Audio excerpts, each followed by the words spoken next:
y listo. Adelante.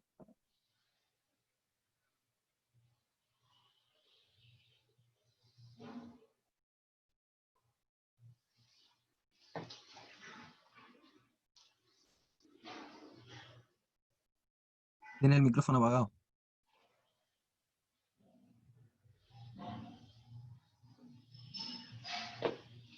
Ah, perdón. ¿Ya sí me pueden Ahora sí. escuchar? Sí, ahora sí. Gracias. Adelante. Sí, gracias. Buenos días a todos. Agradezco a este seminario internacional y seminario colombiano sobre imaginarios y representaciones por este espacio.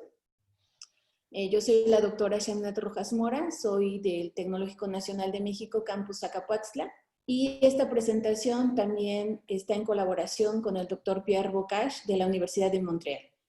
La ponencia lleva por título Elementos comunes y especificidad, las cosmologías totonaca y nahua de la Sierra Norte de Puebla, México. Bien.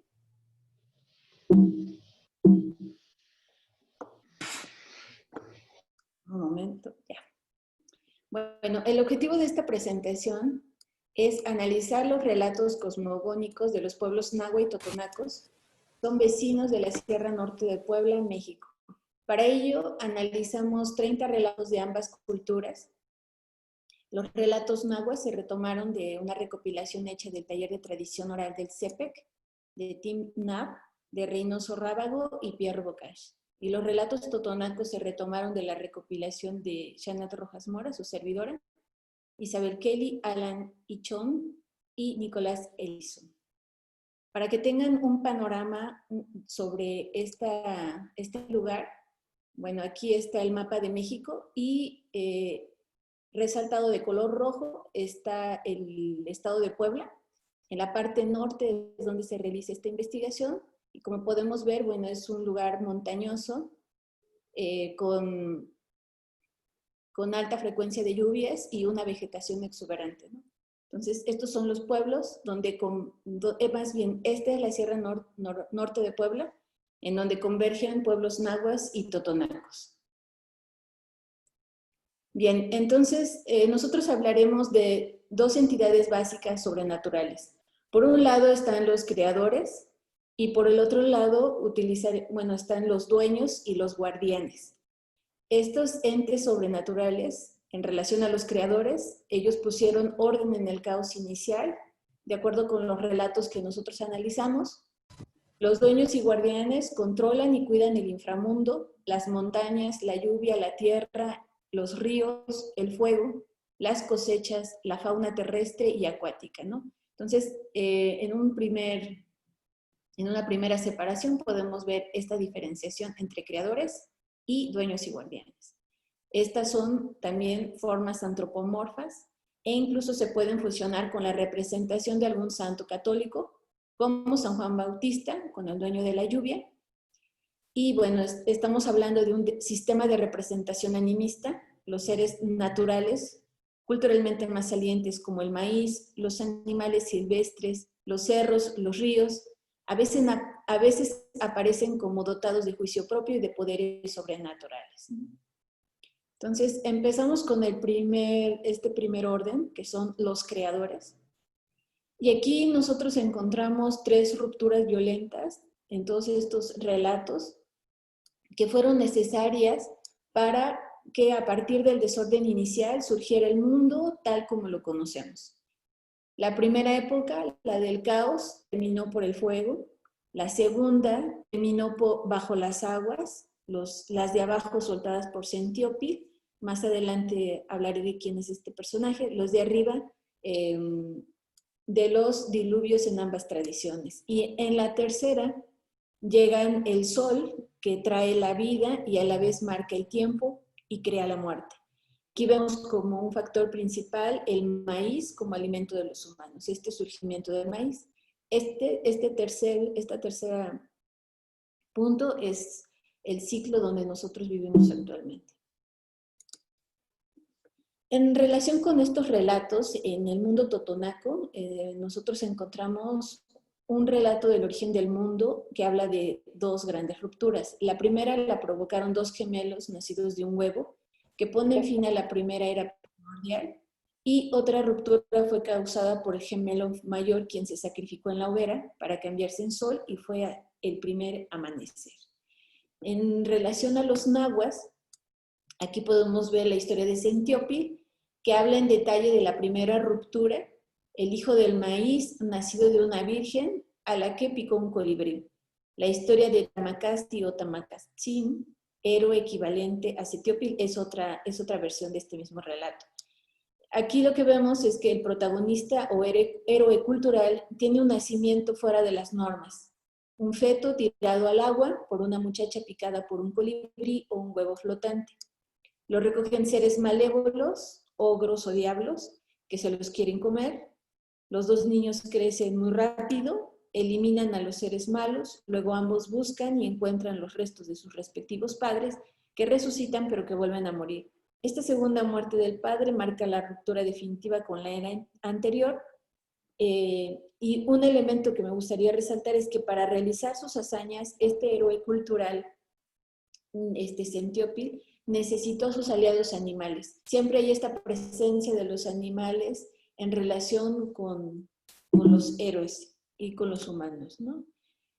Seguimos con el segundo fin o el principio del mundo. En la tradición oral totonaca hay dos variantes del diluvio y en el relato náhuatl, el relato náhuatl y la primera variante del relato del diluvio totonaco narran una catástrofe que acaba con todo, incluyendo los seres humanos, transformándolos en animales, peces y monos. La segunda variante totonaca se concentra en el post-diluvio y ahí entra otro elemento que es un animal, una perra que la perra del único hombre sobreviviente se cambia en su compañera, permitiendo que se perpetúe la humanidad. Bueno, y aquí entonces empezamos a ver mutaciones humano-animal, animal-humano, implican que ambos comparten una común esencia. Después hago referencia al dueño de la lluvia, Juan Oso o Ahuehuecho en náhuatl. El crecimiento del maíz está estrechamente relacionado con un ciclo ordenado de las lluvias. En la tradición náhuatl de Cuetzalan, el dueño de la lluvia, Juan Oso, Ahuehuecho, hijo de una mujer con un oso y dotado de una fuerza sobrehumana. Después de varias aventuras, quiso encimar cerros para llegar al cielo. Los santos lo tiraron al fondo del mar, donde los rayos lo tienen encadenado. Allí se come a los ahogados, rompe sus cadenas una vez al año en las fiestas de San Juan, entonces empiezan los grandes aguaceros. Y en esta era también llega el sol, ¿no? La llegada del sol define el tiempo tal como lo conocemos y marca el destino de los humanos a nivel material y espiritual. Existe entre los nahuas la creencia que cuando nacen los seres humanos, nacen a la vez animales silvestres o aves, cuyo destino está ligado al suyo. Son sus tonan o almas dobles, ¿no? Y ahora, terminando esta parte de los creadores, vamos con el siguiente mundo, que es el actual, y aquí ya nos encontramos con otros personajes, que son los dueños y guardianes de la naturaleza, ¿no? Aquí brevemente digo, bueno, es una pintura de un pintor de esta región, que se llama Gregorio Méndez Nava, y aquí se ve como un campesino está hablando con una serpiente y está haciendo un pacto. Bueno, perdón. Dueños y guardianes. Los creadores del universo se retiraron después de realizar su tarea y hoy en día la tierra, las aguas, el maíz están a cargo de otros seres sobrenaturales, los dueños y guardianes. Son espíritus antropomorfos. Pero la diferencia entre dueños y guardianes lo podemos ver de esta manera. Los dueños pueden otorgar o negar su permiso para usar un determinado recurso. Por ejemplo, cortar un árbol, cazar o entrar en una zona sobrenatural que controlan. En cambio, los guardianes se debe simplemente su respeto, como la serpiente Quetzalcóatl cuando sale de su laguna, o el reptil Tiotzin cuando se asoma fuera de su madriguera en la montaña. Entonces podemos identificar que dentro de estos entes sobrenaturales, estas son las diferencias entre dueños y guardianes. Ellos también ven definir sus funciones en los relatos que narran sus encuentros con los humanos. Responden a ciertos comportamientos reprensibles de los humanos, como la falta de respeto, el adulterio o el desperdicio de alimentos. Son cosas que no se deben hacer. Y bueno, se entristecen, se enojan y castigan a los culpables. De ahí que es este sistema animista. Y todas estas acciones repercuten en la salud de las personas y en su bienestar espiritual, como lo veremos. Empezamos con los dueños de los cerros. Aquí podemos encontrar en la tradición náhuatl, Tepeyolot, el corazón de la montaña, es para los nahuas de la Sierra Baja el más poderoso y más temido de los dueños de los cerros. Después está Tepehuanimej, los dueños de las montañas. Son hombres que no quisieron recibir la luz del sol porque eso los hubiera hecho mortales y se quedaron dentro de las cuevas. Los Mazacamej, el pueblo venado, los duendes, no son hermanos, ellos son dañinos y se limitan a hacer bromas pesadas a los humanos. En algunos otros lugares también les llaman chaneques. En relación con la tierra tiene una fuerza muy importante, ¿no? La tierra misma, que en náhuatl es tal, está personalizada y se debe tratar con mucho respeto. Puede provocar susto o espanto, deteniendo a la sombra de una persona. Los totonacos, en cambio, el susto de tierra se le nombra pecua, lo definen como una enfermedad fría. Cuando se piensa que se trata solamente de un choque leve, se acudirá a la medicina herborista. Además del imprescindible aguardiente, se usarán baños y tés de plantas calientes. El agua también es un elemento muy importante. Ahí también podemos encontrar dueños y está muy relacionado con el susto del agua.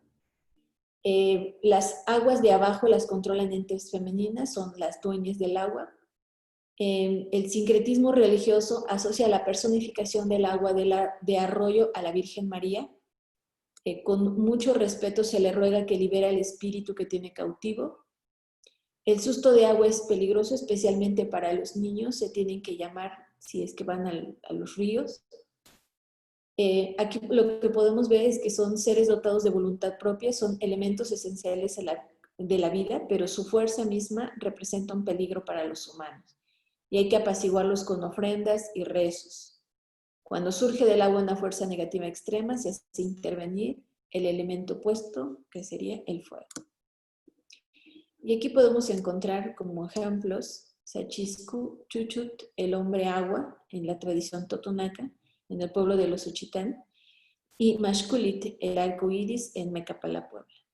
En náhuatl, Achane, y Oasihuat, Ahuane. También los dueños del agua toman la forma de otras serpientes fantásticas que pueden representar una amenaza grave para la gente. El fuego es otro de los elementos muy importantes.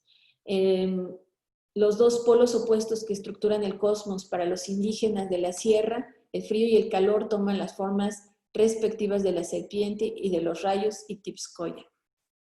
Aquí podemos encontrar diferentes tipos de fuegos. Uno de ellos es el fuego doméstico, el fogón y el temazcal, ¿no?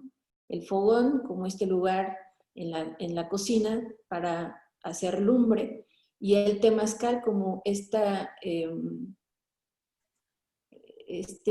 baño caliente que elimina las enfermedades frías, ¿no? Y aquí como dueño del fuego encontramos a Taxjoyut. El dueño del fuego es a la vez macho y hembra, como lo es el dueño del horno de temazcal y el fuego del trapiche. Y encontramos también aquí susto de fuego. Por otro lado hay otro fuego que son el fuego exterior, y esos son los rayos, ¿no? Y es otra forma de existencia de este fuego.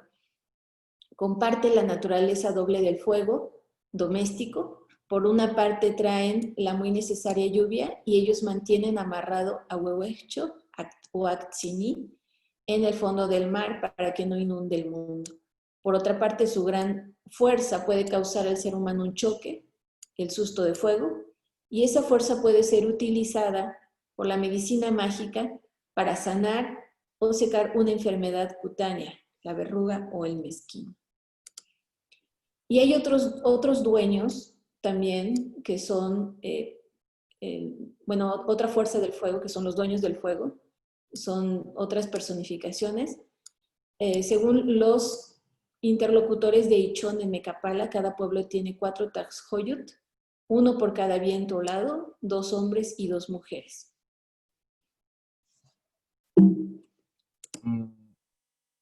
Vamos con el tiempo, si gustas hacer una conclusión. Ah, justo, Sí, gracias. disculpa. Adelante.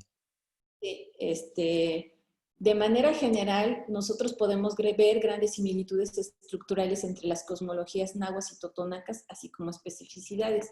En relación a las similitudes, está la creencia que de los mundos anteriores sobrevivieron unos seres que viven ahora en el inframundo o en la periferia del universo, ogros, antropófagos o piedras que se cambian en serpientes. Y las especificidades de cada cultura se manifiestan sobre todo en cuanto a los entes sobrenaturales, dueños y guardianes. Y aquí, bueno, tenemos algunas especificidades. Podemos encontrar que entre los nahuas, por ejemplo, la serpiente es protectora y en cambio para los totonacas las serpientes son monstruosas, ¿no? Que tienen que ser eliminadas. Y bueno, en ambas culturas el microcosmos, el cuerpo humano, se funda sobre el mismo equilibrio entre fuerzas contrarias que el macrocosmos, el universo. Fríos son los aires, el agua, la tierra y caliente es el fuego. Bueno, eso es en general y bueno, aquí tengo mis referencias. Muchas gracias. Muchas gracias. Muy interesante la presentación. Para continuar, está con nosotros el maestro Octavio Calderón Zurita, licenciado en Derecho y maestro en Ciencias Políticas por la Benemérita Universidad Autónoma de Puebla, catedrático en la Universidad San José Vasconcelos de Oaxaca. De casualidad, ¿estará presente para, si puede hacernos el favor de habilitar su micrófono y para yo darle el confitrionato?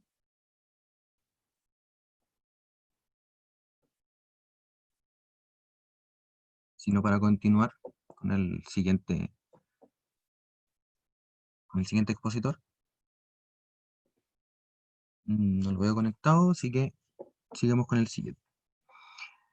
El siguiente expositor está con nosotros el doctor José Atahualpa Chávez, profesor e investigador titular del Instituto de Investigaciones en la Universidad Autónoma de Baja California, profesor de Historia de México y Metodología de la Investigación de la Facultad de Economía y Relaciones Internacionales.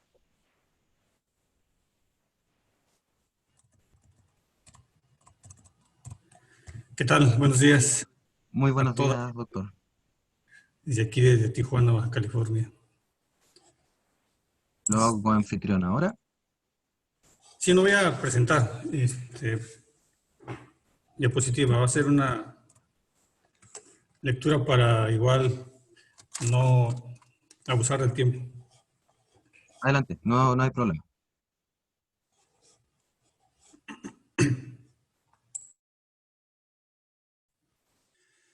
Bueno, pues primero que agradecer el haber considerado mi participación en este congreso. Y esta mañana voy a permitirme compartirles algunos avances de un proyecto que me encuentro desarrollando sobre un proceso de análisis de la historiografía de carácter indígena en Baja California.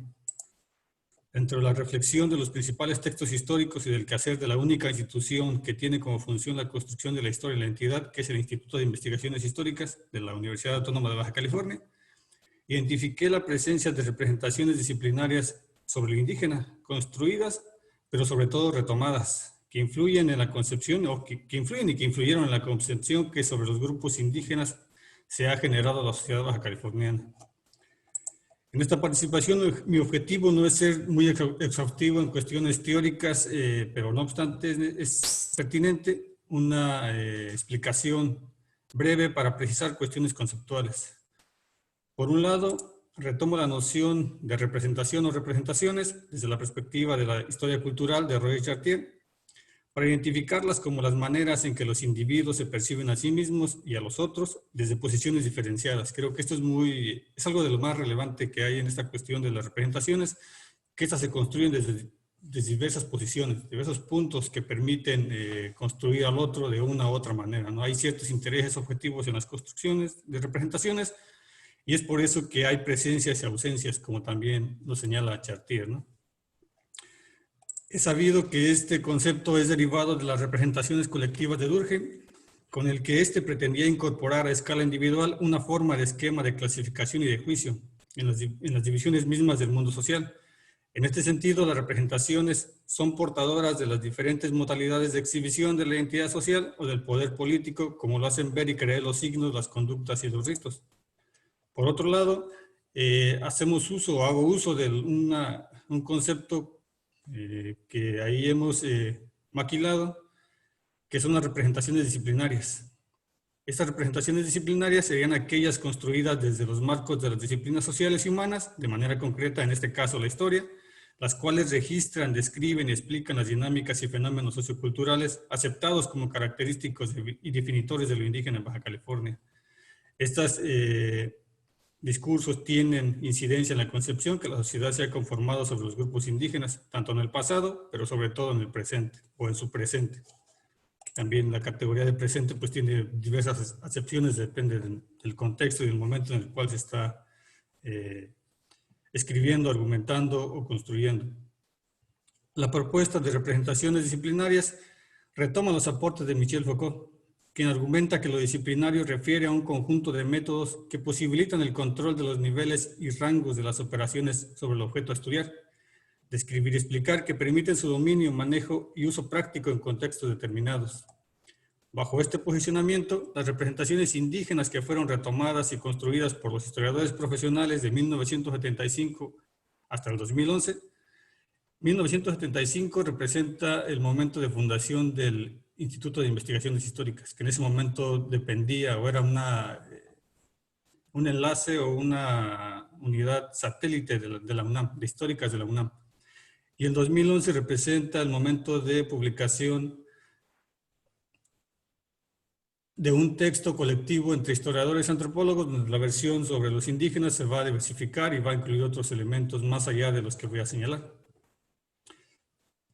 En este periodo del 75 al 2011, como les mencionaba, las representaciones indígenas estaban dominadas por la idea del atraso cultural, el aislamiento en el tiempo o su permanencia en los inicios de la humanidad y también la extinción. Eran, digamos, los tres elementos que estaban más presentes para describir lo indígena. La conformación de estas representaciones obedeció a la dinámica misma de la práctica de la historia en la entidad, las líneas de investigación que se privilegiaron y las nociones que se mantuvieron sobre el documento y las fuentes de la historia. Esto es muy interesante porque seguía presente esta visión positivista de que para hacer historia solamente se hacía con documentos. Y estos documentos pues eran los documentos escritos. Hasta el 2005 en Baja California esta idea seguía muy presente. Después hay una migración y hay una interacción más cercana, relación más cercana con la sociología y la antropología, lo que lleva a una reformulación en Baja California de lo que es la fuente para la historia, los objetos y los espacios de estudio de la historia, que esto en la historia en general pues tiene momentos de reconfiguración muy importantes, sobre todo a partir de la segunda mitad del siglo XX, pero en Baja California es hasta el siglo XXI. Y aún en la actualidad seguimos en ese periodo, bueno, en ese proceso de dar este paso hacia nociones más abiertas y flexibles de lo que es la fuente para la historia. Y que eso da entrada para que los grupos indígenas puedan ser estudiados con mayor profundidad al no determinar su estudio a la presencia de fuentes escritas. Pero ¿cuáles son estos grupos sobre los cuales se han construido dichas representaciones? La historia ha enfocado su interés mínimo, hay que resaltar eso, es un interés mínimo sobre los grupos originarios, sobre los Quiligua, Cucapá, Cumay, Paypay y Cochimí. Estos serían los grupos originarios de la entidad, pero no obstante, en Baja California han arribado desde los primeros años del siglo XX, sobre todo repunta la migración en 1940 con el programa Bracero. Después en el 60 hay un fuerte proceso de migración indocumentada y en el 80, finales del 80 y principios de los 90 es cuando la migración indígena hacia Baja California es masiva, lo que lleva a la conformación de un matiz multicultural muy interesante, reflejado en la presencia de integrantes de 67 grupos indígenas de todo el país, solamente en Baja California. Estoy hablando solamente de Baja California. Para los que no sean de México, Baja California es uno de los estados más septentrionales de México. Es un punto comercial e industrial muy importante para el país, y su relación, su proyección nacional e internacional tiene que ver con esta posición fronteriza y de relación que mantiene con San Diego sobre todo, ¿no? Entonces es un punto de atracción muy fuerte para los grupos indígenas, y como les menciono, solamente en Baja California se cuenta con la presencia de 67 grupos indígenas representativos de todo el país. El enfocar el análisis en las representaciones que desde la disciplina histórica se han construido sobre el indígena no es indicativo de la ausencia de estas construcciones dentro de otras disciplinas, como la antropología, la sociología y los estudios culturales principalmente. Bueno, también se sumaría la arqueología. Al contrario, nos encontramos frente a una vasta producción resultado de investigaciones desarrolladas en distintos espacios académicos, donde lo histórico pues no es la pauta. Nos encontramos ante considerables textos que abordan a los grupos indígenas, pero los historiadores no han participado activamente. Entonces, ¿por qué el interés en las representaciones históricas? Pues porque, como señalaba, estas representaciones históricas han tenido influencia en la sociedad. Un caso representativo es que en 1970, en el Centro Cultural Tijuana, se lleva a cabo un evento por parte de autoridades gubernamentales para decirle a la sociedad que en Baja California sí había indígenas, porque lo compartido era que, de acuerdo a los congresos de historia que se habían realizado, en Baja California no había indígenas desde el periodo misional. Entonces, lo histórico sí influía, porque la sociedad estaba en el entendido de que en Baja California pues, los indígenas se habían extinguido, y lo que hace las instituciones culturales es decirle, miren, los indígenas aquí están, y lo que hicieron fue ir a las comunidades nativas que se encuentran asentadas de manera muy dispersa en la entidad, y traer indígenas originales, los llamaron ellos, para que la sociedad los viera por primera vez, ¿no? Que ahí estaban, que esos indígenas que les describían y representaban en los libros de historia extintos, sí estaban presentes todavía en el siglo XX. Estamos hablando de 1970. Entonces, el estudio de las sociedades originarias no fue ni es todavía un terreno que en general interese a los historiadores en Baja California, por lo que la temática continúa siendo ajena al grueso de los historiadores. No obstante, es posible identificar trabajos donde se manifiesta el interés de los historiadores, donde destacan las historias generales y panoramas históricos de Baja California, y de algunos municipios donde es sintomática la inclusión de capítulos iniciales referidos a las sociedades nativas, enfocándose en el periodo prehispánico y misional. Hasta ahí se queda. Al respecto, y coincidiendo con Raúl Mandrini, un historiador argentino que desgraciadamente ya falleció, pues coincidiendo con él, de manera habitual los capítulos dedicados al estudio de las sociedades indígenas, incluidos en trabajos generales, no se relacionan con los demás capítulos de los textos históricos, por lo que el tema indígena no es abordado siquiera tangencialmente en los volúmenes correspondientes. Lo anterior es indicio de que la tradición historiográfica académica baja californiana obvió o ignoró la existencia de sociedades indígenas, o en su defecto las referencias hacia estos sectores poblacionales se redujeron a juicios de valor descalificativos. Esa es la pauta también que hay que tener presente, ¿no? La mayoría de las ocasiones, cuando se hace referencia a los grupos indígenas, hay esta necesidad siempre de hacer una comparación con los mesoamericanos en niveles de desarrollo, ¿no? Cultural, y siempre van a ser inferiores los baja californianos. Las sociedades indígenas eran percibidas como entidades detenidas en el tiempo, sin cambio y sin historia, o detenidas en la historia, en todo caso, ¿no? En este punto resulta pertinente señalar que la inclusión de lo indígena dentro del discurso histórico en Baja California, tanto de profesionales como autodidactas, no mantienen una distancia sustancial en cuanto a la forma de construir y representar al indígena, como individuos y sociedades con escaso nivel de desarrollo cultural, suspendidas en el tiempo, situados en la infancia de la humanidad, congelados o estancados en el paleolítico fosilizado, como desafortunadamente señalaba Miguel León Portilla. Este caso es muy interesante. De hecho, Miguel León Portilla es uno de los que promueven la conformación del Instituto de Investigaciones Históricas en Baja California, Él llega y viene a hacer estudios a Baja California sobre los grupos indígenas y lo primero que dice es decir, estos grupos se encuentran en el Paleolítico fosilizado, en momentos de inmadurez, en momentos de atraso cultural. Y lo sitúa en un momento pues muy alejado, marcando, como les decía, esta diferencia siempre inferior hacia los grupos mesoamericanos. Esta similitud deriva del uso de las fuentes producidas por los misioneros, expedicionarios, arqueólogos y antropólogos a las cuales se les aplicó lectura y análisis similar. Esto es lo que mencionaba de que la construcción de representaciones históricas ha sido por lo general a través de retomar lo que han dicho otros, pero no es un retomar bajo el análisis y la reflexión, sino que es una especie de corta y pega, solamente para cumplir, digamos, con la cuota indígena prehispánica en los textos históricos y ahí dejarla, ¿no? Entonces no hay mayor análisis más que siempre copiar y pegar, sobre todo lo que señalaban los misioneros en sus crónicas, ¿no? Los jesuitas, los dominicos. Entonces esta lectura, identificamos una lectura siempre similar de las fuentes.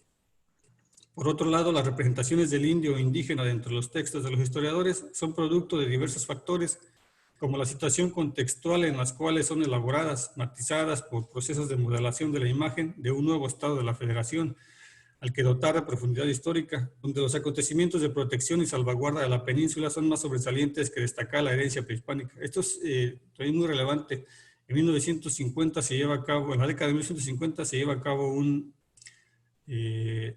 congreso de historia en Baja California, se le llamó Congreso Regional de Historia, donde estaba en contexto, en el trasfondo de ese congreso estaba la conformación de Baja California como estado de la federación, ¿no? Entonces aquí lo que se privilegió fue el resaltar los valores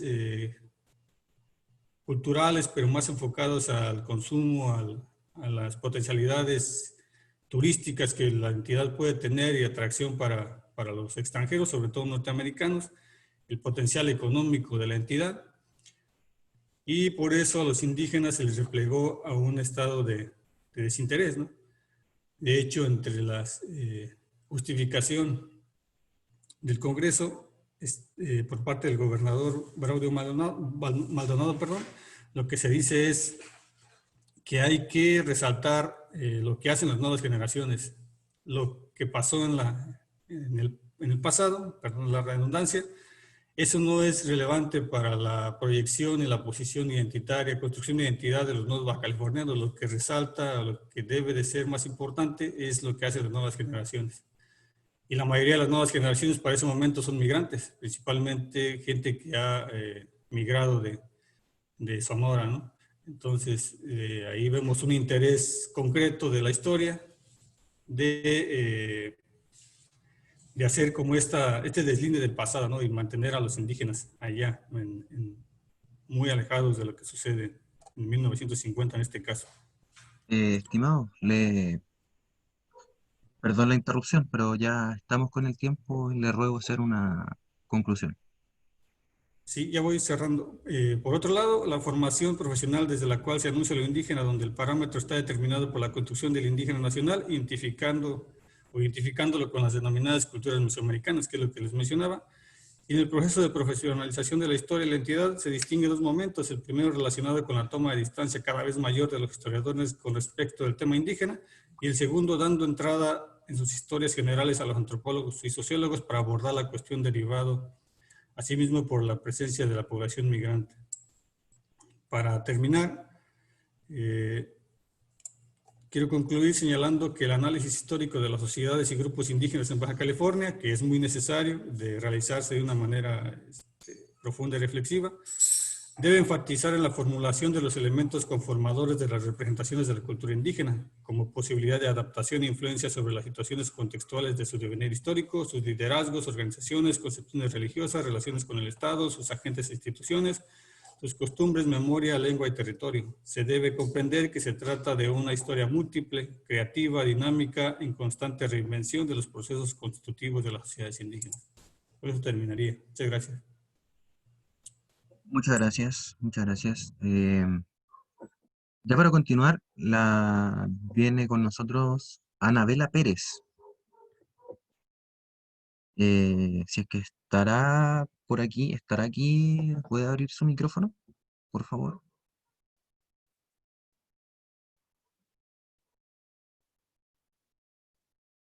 Si no, continuamos con el siguiente expositor.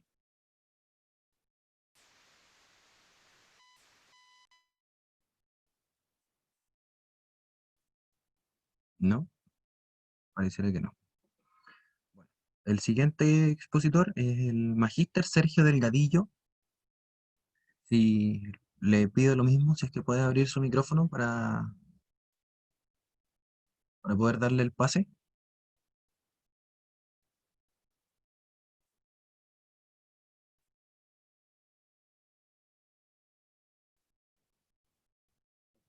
No, tampoco. Y volver al inicio. El magíster Héctor Olivares, ¿estará de casualidad?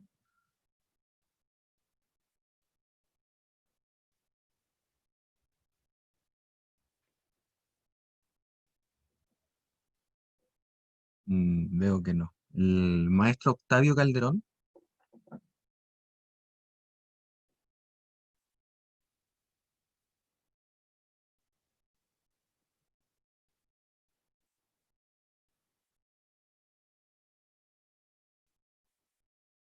¿no está presente?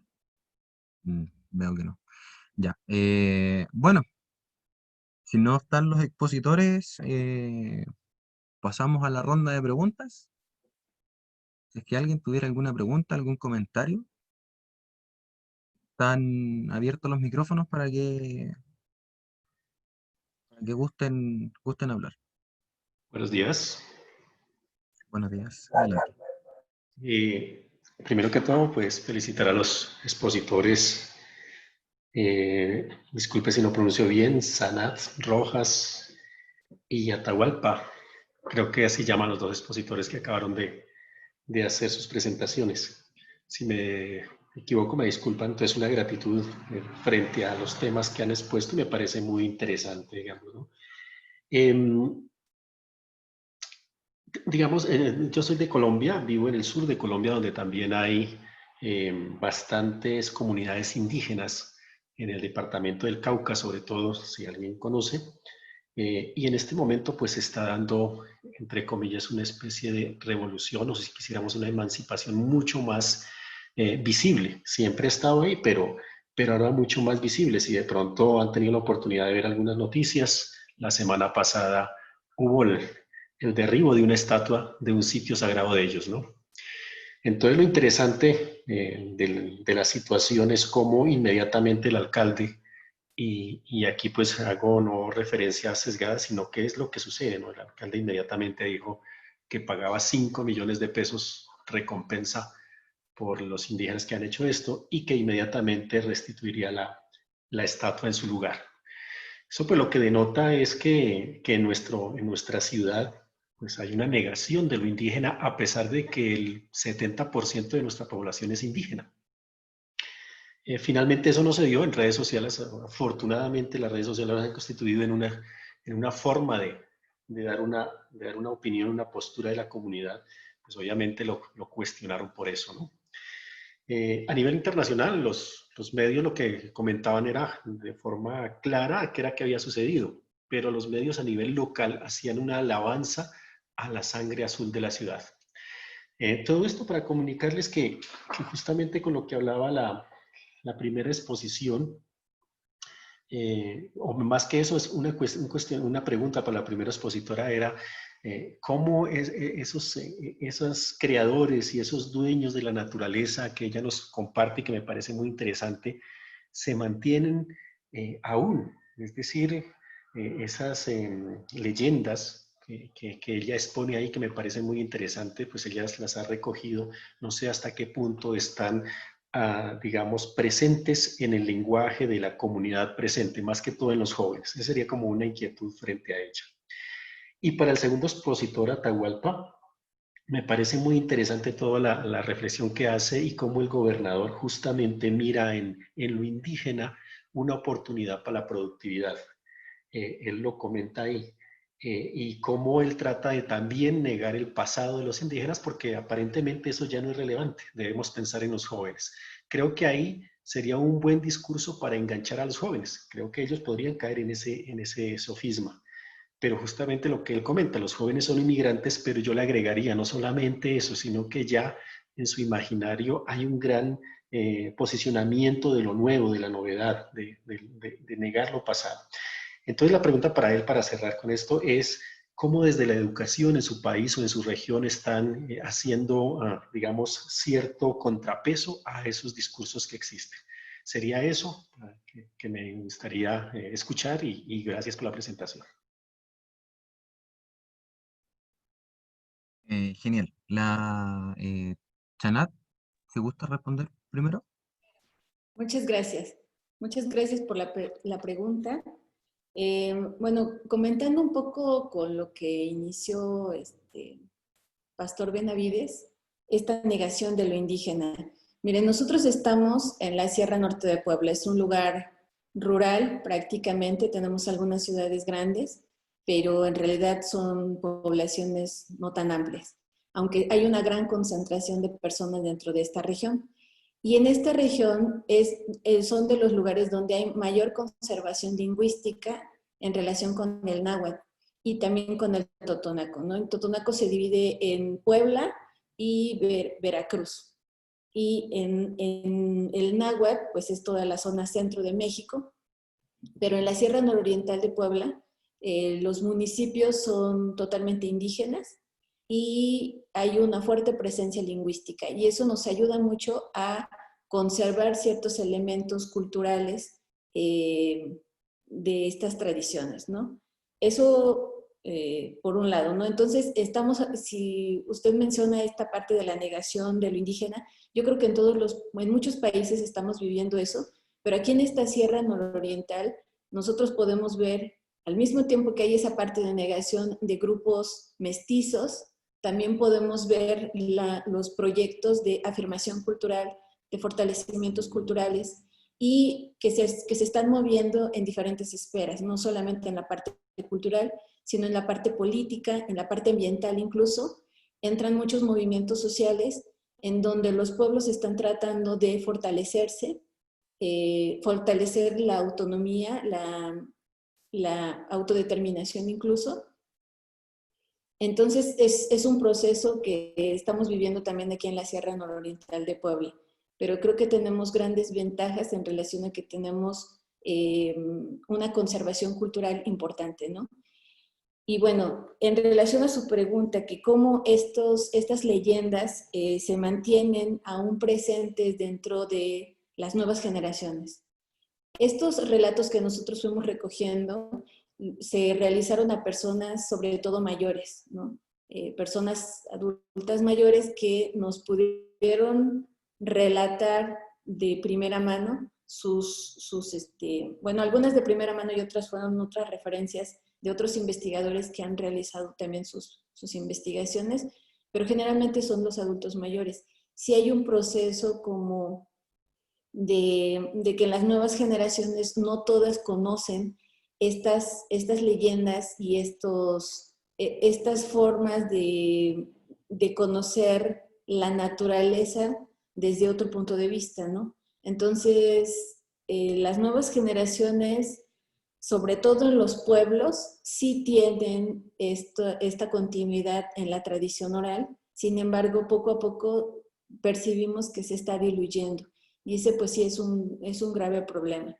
La intención también de esta misma investigación es tratar de preservar estos relatos que están en la tradición oral, pero que ya no los encontramos de manera muy activa, ¿no? Y sí, desafortunadamente sí se están perdiendo, pero también estamos viendo que hay muchas iniciativas sociales y culturales que están tratando de ver hacia allá, ver estas nuevas formas de apreciación de la naturaleza y del mundo, ¿no? Y creo que sí hay resonancia en este sentido y empieza a haber más investigaciones al respecto. Bueno, hasta ahí le dejo. Muchas gracias.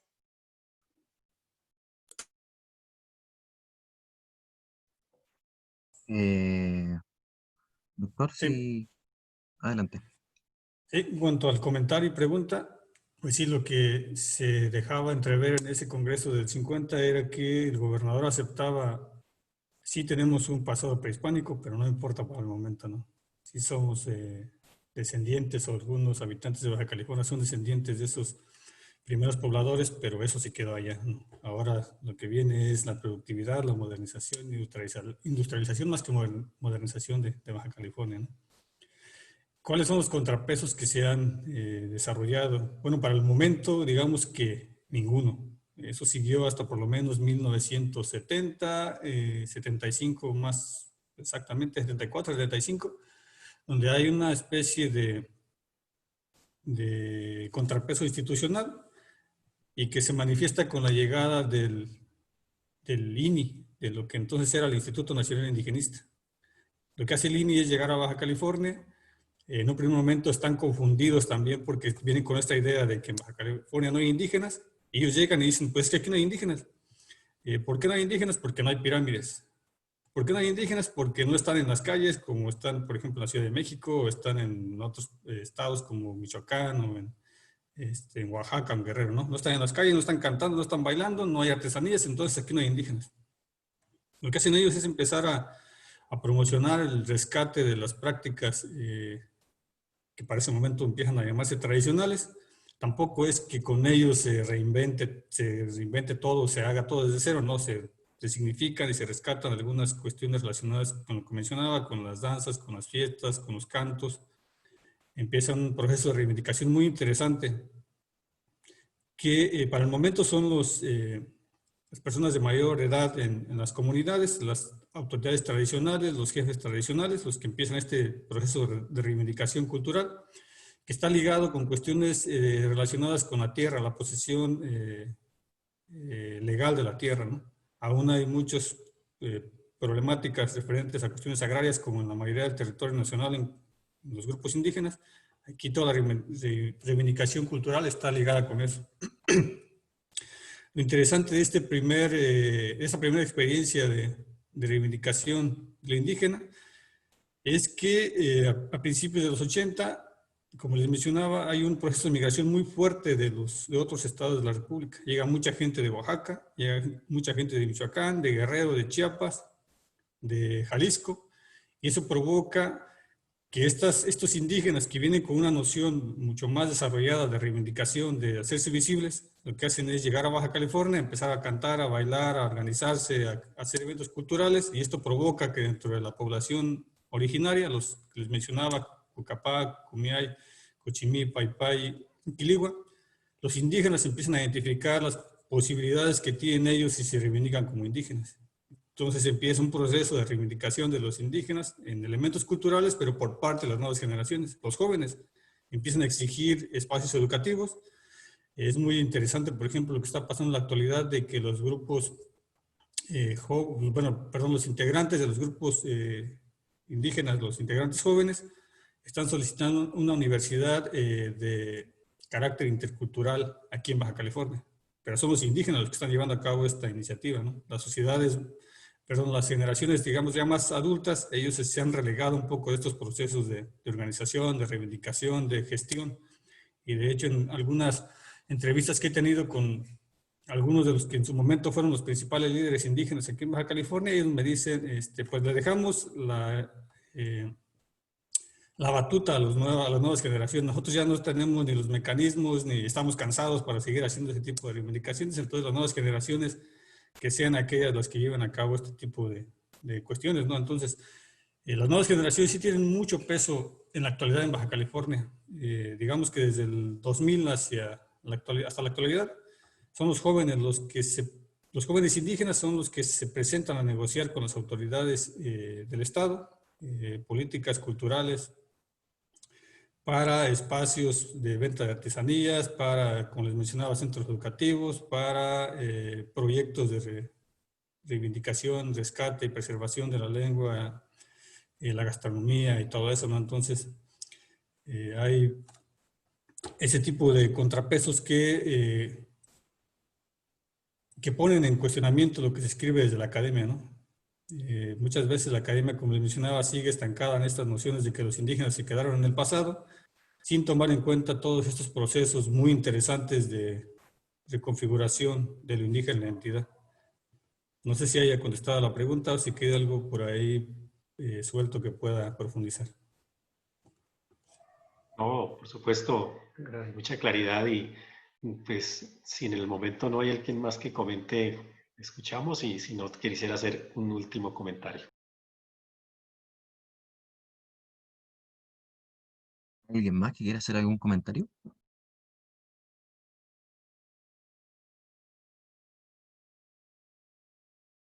Veo que no, si no, adelante, no hay ningún problema. Gracias, pero no será aburridor.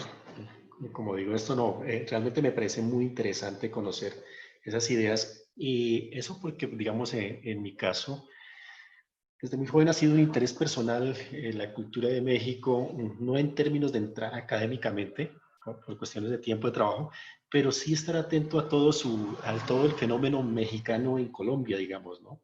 Desde los 40 con la música, con los superhéroes que crearon, con el santo, y perdone que entre en un campo un poco más coloquial, pero pues es una cultura que a nosotros de alguna manera llegó acá y la tomamos con mucha acogida, digamos, ¿no? Recuerdo la historia de mis padres, mis abuelos, cómo acá llevaban cine en caballos, las cintas las llevaban en caballo, las proyectaban y las películas eran mexicanas, tanto de los héroes mexicanos como de los enmascarados que les estoy comentando. Luego pasó ya a los 60 con el superhéroe de México. No sé si ustedes como tan jóvenes creo que no tendrán de pronto mucha noción, pero existió Calimán y eso fue increíble acá. Eso acá fue un boom total, no solamente en Colombia, sino en Sudamérica. Hasta se hicieron acá reproducciones, adaptaciones en radionovelas, etcétera. Bueno, eso sin contar pues los más conocidos, ¿no? Cantinflas y pues el Chavo del Ocho, Chapulín. Todo esto para comentarle que también en medio de toda esta, digamos, gama de cosas que ha hecho México a nivel de crear, de crear imaginarios, porque de hecho eso es lo que ha creado, hubo un momento en la historia que también me enteré del movimiento Chiapas y ahí estaba el subcomandante Marcos. Entonces, no sé, ya después leyendo un poco me enteré de que era una forma de emancipación. No sé, digamos ahí qué ideas centrales podríamos comentarnos frente a los indígenas. Creo que es un movimiento indígena, no sé si estoy mal, pero creo que su comandante Marcos con todo su movimiento también tuvo mucha influencia en lo que tiene que ver con México. Sería como una inquietud ahí, pero pues digamos, si es necesario contestarla así, si no, no. Quería simplemente resaltar mi gusto por la cultura mexicana y cómo ella nos ha influido mucho a nosotros. Muchas gracias.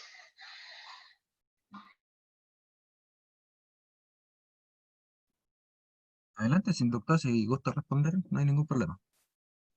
No sé si Shanat quiere aportar algo o igual yo puedo responder. Adelante y después comento algunas cosas. Bueno, desde mi perspectiva, igual por el carácter que le he dado a mis investigaciones, yo siempre he sido del posicionamiento, pues, de que el movimiento zapatista de 1994 no inicia con un carácter étnico, indígena. De hecho, ellos lo que están, por lo que están manifestando, por lo que se levantan, por lo que se visibilizan, es por cuestiones productivas, por cuestiones de propiedad, por cuestiones de producción, ¿no? Ellos están protestando ante la entrada de México al TLC, ¿no? Entonces no inicia con un carácter reivindicativo étnico, pero en el trayecto, en el desarrollo del movimiento, pues se van sumando este tipo de demandas y que además son demandas pues muy justificadas y que la sociedad indígena las aprende de manera inmediata. ¿Por qué? Porque como mencionaba hace un momento, las sociedades indígenas en México han vivido en este proceso siempre constante y muy complicado, conflictivo de no tener de manera final, por decirlo de alguna manera, la posesión legal de su tierra, ¿no? Siempre están en constante disputa por sus territorios, ya sea entre las mismas comunidades, ya sea con agentes externos como empresas, como inversionistas. Entonces el movimiento zapatista fue un aliciente muy fuerte y justificante de sus demandas, ¿no? Entonces, pues yo, pastor, desde mi postura yo señalo de que no inicia como un movimiento indígena, pero en el desarrollo y en la suma de grupos indígenas como tales, pues debe adoptar esta posición, ¿no? Y que llevó a sin ser el origen, como menciono, llegó a ser uno de los principales momentos de reivindicación indígena en el país, ¿no? Tanto así que llevó a dos reformas de la Constitución en México para incluir cuestiones relativas a los derechos y la cultura indígena.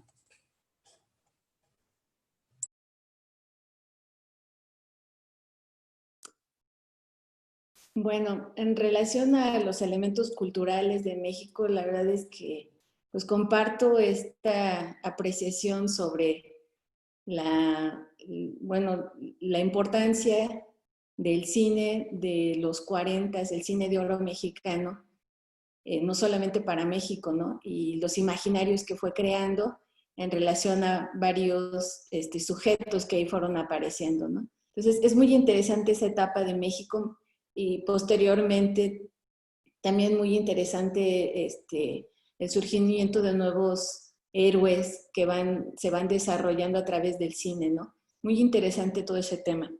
Por el otro lado, en relación con el STLN, sí, yo podría decir que sí es un movimiento indígena. Ellos lo que buscaban era la autonomía, o lo que buscan es el tema de la autonomía, la autodeterminación. Ellos realmente no era, fue un movimiento que se ha ido construyendo alrededor del tiempo, se han ido afinando como los detalles, pero en realidad el trasfondo es básico, ¿no? Es una sociedad que sea incluyente con todos, ¿no?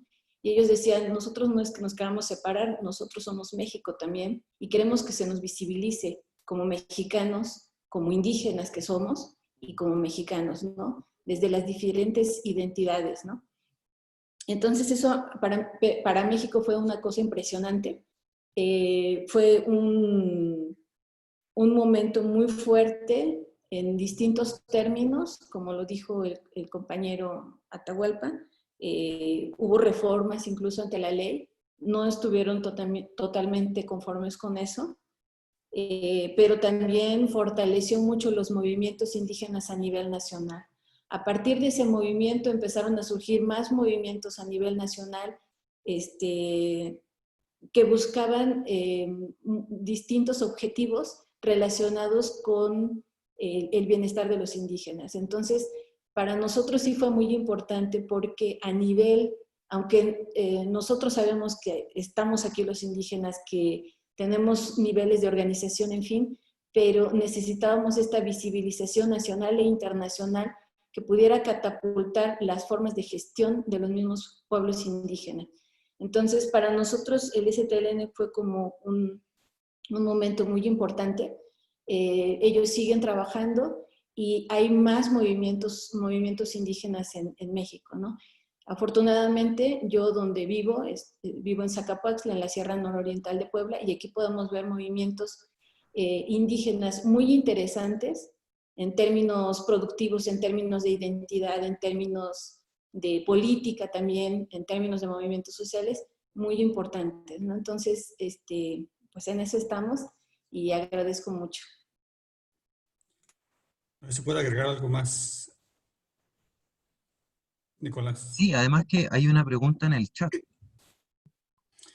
Y solamente agregar algo a lo que señalaba Shanat, de que un posicionamiento crítico sobre el movimiento de 1994 del ZLN es que no es digamos, el iniciador de las reivindicaciones indígenas en México, ¿no? Bien lo señala la compañera, es un catalizador. Ya hay muchos movimientos en el territorio mexicano que se están desarrollando bueno, yo los manejo siempre desde inicios del siglo XX, con estas políticas del porfiriato, del arrendamiento de tierras, de bosques, de aguas de los grupos indígenas. Entonces, desde ahí empiezan una serie de movilizaciones para para que se les sean restituidos sus bienes comunales.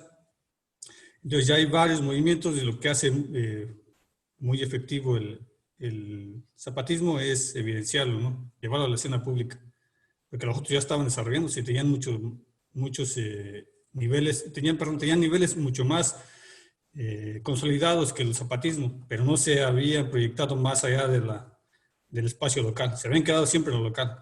Y lo que hacen con el zapatismo, pues ahora sí proyectarse a nivel nacional y después a nivel internacional y conectarse, empezar a realizar conexiones con otros movimientos indígenas y sociales a nivel global y sobre todo a nivel Latinoamérica. No hay indicios de o registros de los congresos que se empiezan a realizar entre grupos indígenas para tratar cuestiones relativas al medio ambiente, al territorio, a cuestiones de autonomía, ¿no?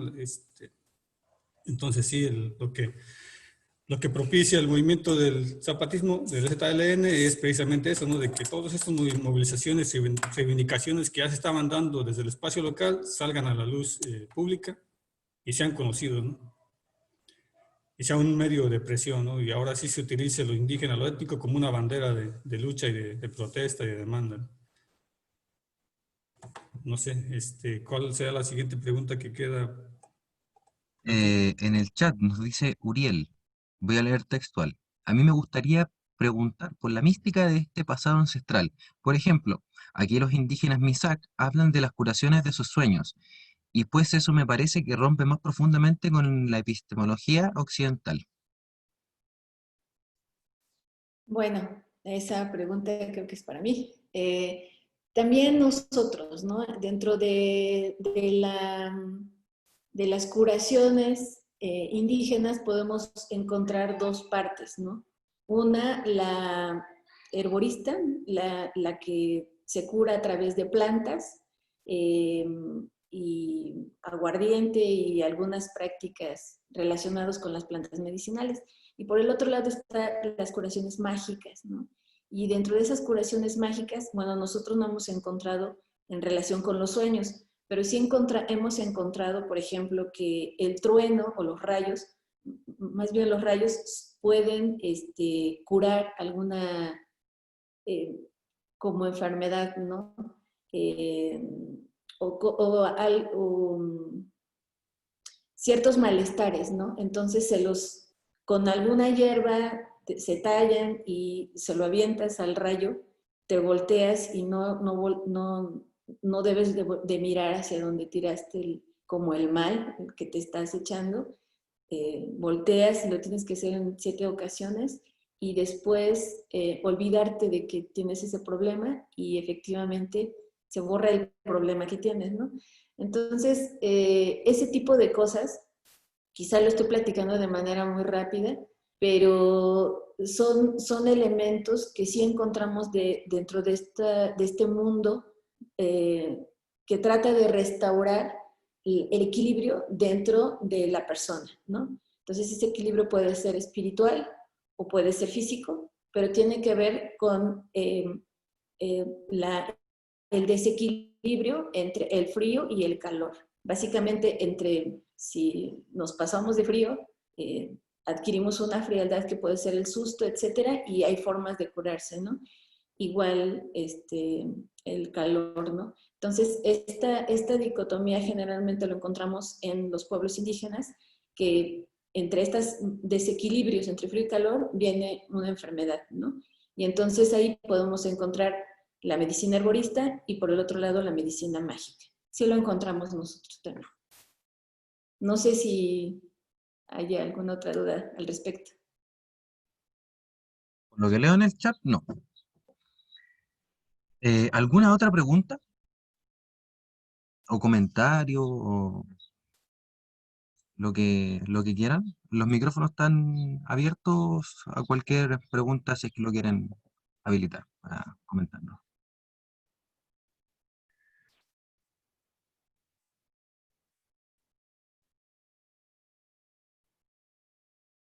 Aquí hay otra pregunta en el chat. Javiera Flores nos pregunta, quisiera preguntar respecto a las fuentes o lecturas para adelantarse en las místicas o cosmovisiones. Pregunta para Chanat. Gracias por la instancia, cariños desde Chile.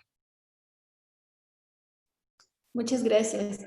Bueno, en mi presentación ahí tengo la bibliografía completa y bueno, hay varios investigadores que están trabajando este tema en la Sierra Nororiental de Puebla y bueno, podemos identificar a Nicolás Ellison, Ichón, el taller de tradición oral de Sinacapan, Pierre Bocage, básicamente estos. Y ahorita estamos preparando también, enviamos unos artículos con esta misma temática y estamos esperando la resolución de, claro, dice, ¿podrías enviar tu ponencia? Y me ponen un correo electrónico, por supuesto que la envío.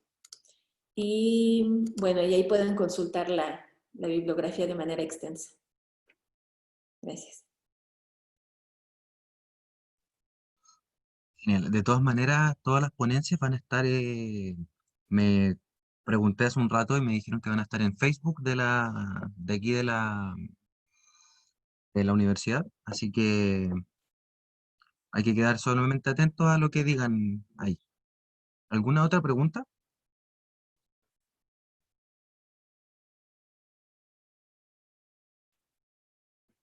No, de mi parte solamente gratitud a los expositores. Saludo a México desde Colombia. Veo que desde Putumayo también estaba escribiendo, creo que el señor Nicolás. También es una región con bastante presencia indígena, igual que el Caquetá, Nariño, Cauca. Es un gran bloque, digamos, de población indígena y de diversidad cultural. Igual en Colombia también ya no hace mucho, digo en Colombia, en Popayán, capital del Cauca, ya se instaló una universidad indígena.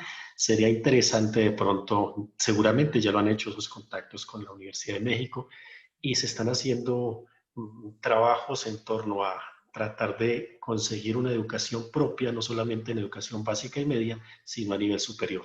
Saludos de Colombia y muchas gracias por compartir toda la información que nos han dado. Muchas gracias. Yo quisiera comentar algo. Bueno, nada más para ubicar, yo vivo en Colima, México, es en la zona occidente del país y tenemos aquí la presencia de un volcán, bueno, uno de los volcanes más activos de América Latina, que es el volcán de Colima.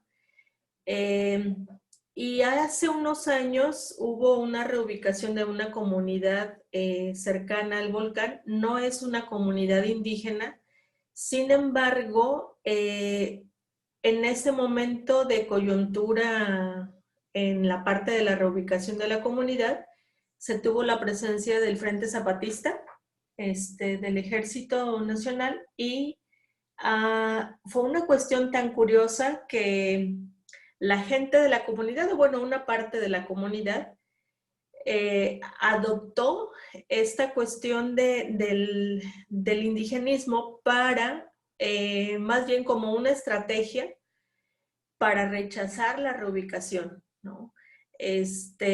Fue un proceso muy interesante. Bueno, de hecho, yo en mi tesis de doctorado analizo el proceso de reubicación humana que se dio en ese lugar. Sin embargo, yo encuentro, desde hace tiempo tengo trabajando en esa zona, sí hay muchísima, obviamente, la parte de la cosmovisión acerca del volcán, pero con el paso del tiempo, esa cosmovisión, y esa es también una pregunta para Shanat que me pudiera ayudar,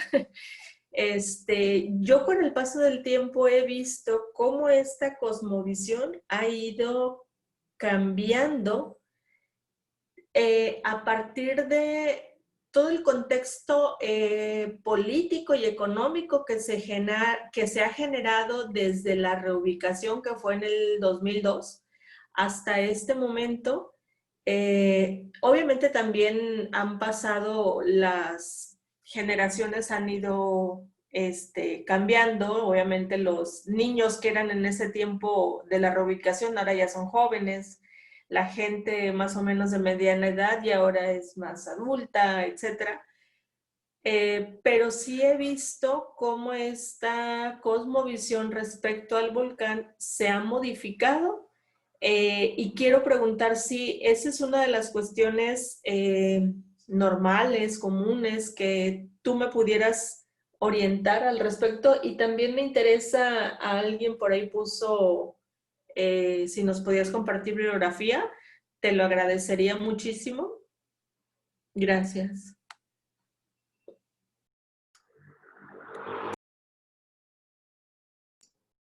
Bien, bueno, algo que debemos de comprender es que todas estas tradiciones se basan en la oralidad.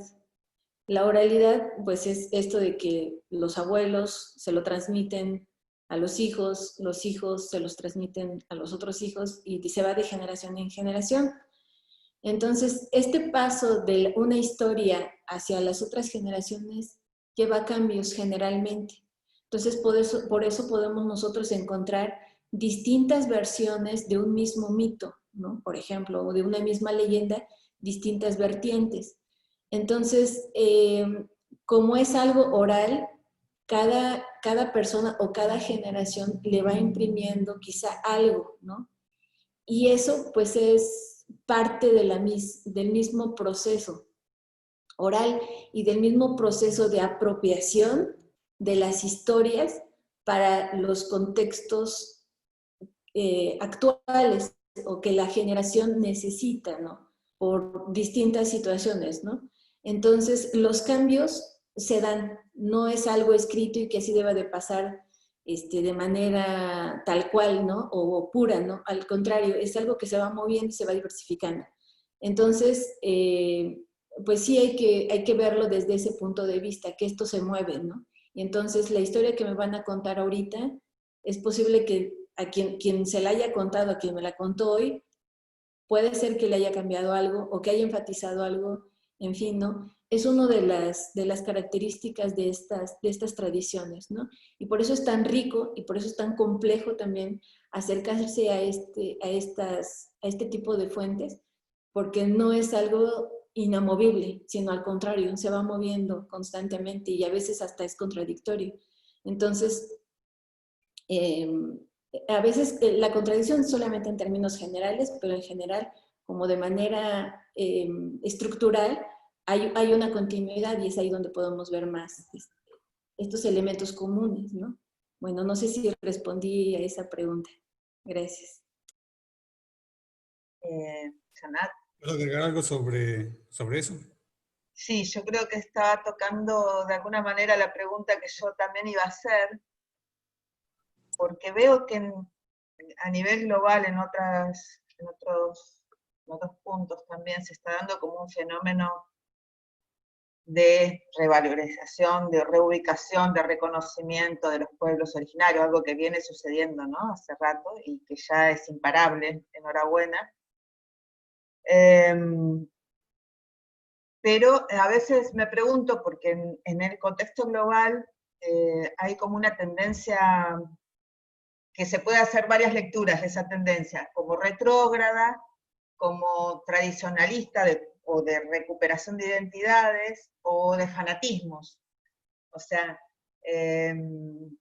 como que dentro de este cambio global que estamos viviendo, que creo que es producto de esta universalización, hay distintas respuestas. Pero en general podemos decir que hay dos tendencias grandes, que es como el del temor a una pérdida de cierta identidad. Entonces hay fanatismos capitalistas, fanatismos qué sé yo, ideológicos, ¿no? De todo tipo, religiosos. Entonces mi pregunta es cómo, de alguna manera vos respondiste esto de que estos imaginarios sociales son reelaborados continuamente, ¿no? En esa matriz cultural compartida. Yo digo, ¿por qué? Qué difícil que es si por ahí se puede ver esto de construir una imagen, porque ya no podemos volver al pasado. Ya no vamos a ser ni los pueblos originarios, ya van a ser los puros pueblos originarios que se quieren recuperar, que se quisieran recuperar. Ya nunca van a ser los mismos, porque ya están tocados por siglos de interculturalidad, ¿no? Entonces, vos respondiste por ahí en esta convergencia, en esta,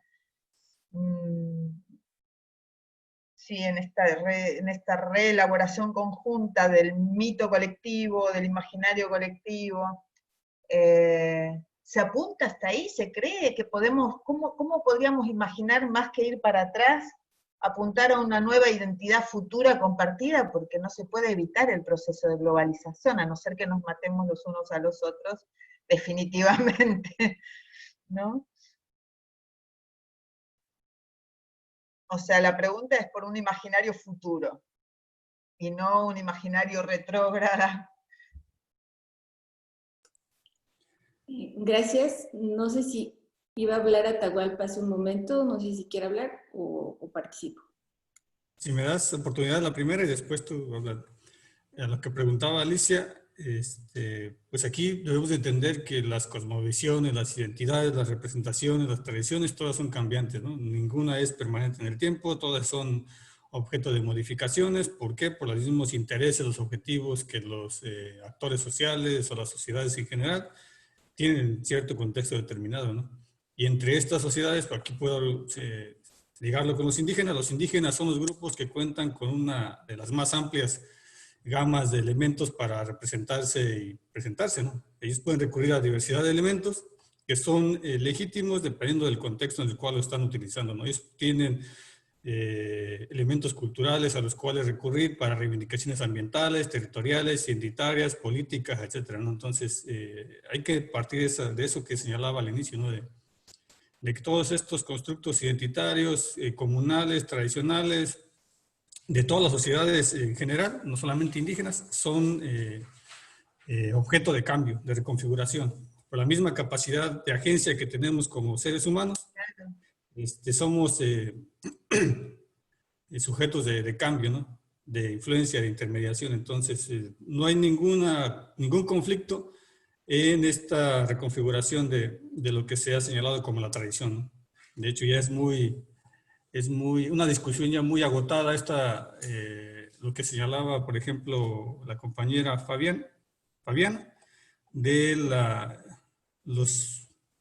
digamos, estas comparaciones binarias, ¿no? Tradición y modernidad, disputa, ¿no? Eso ya no queda en el siglo XXI, eso ya no está para seguir discutiéndose, ya es algo que está más que interrelacionado, está influenciado completamente. Entonces, aquí lo ligo a lo que preguntaba la compañera de cómo proyectar una posición o una identidad o pues sí, más una identidad global, ¿no?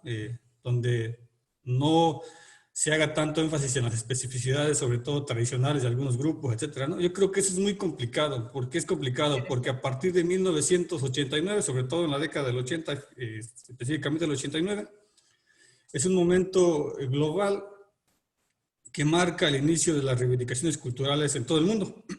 Todos quieren que se reconozca su especificidad cultural. No solamente indígenas, sino todos los grupos quieren ser reconocidos por su especificidad. Entonces eso lleva a que haya una diversidad muy amplia de identidades en el orbe mundial.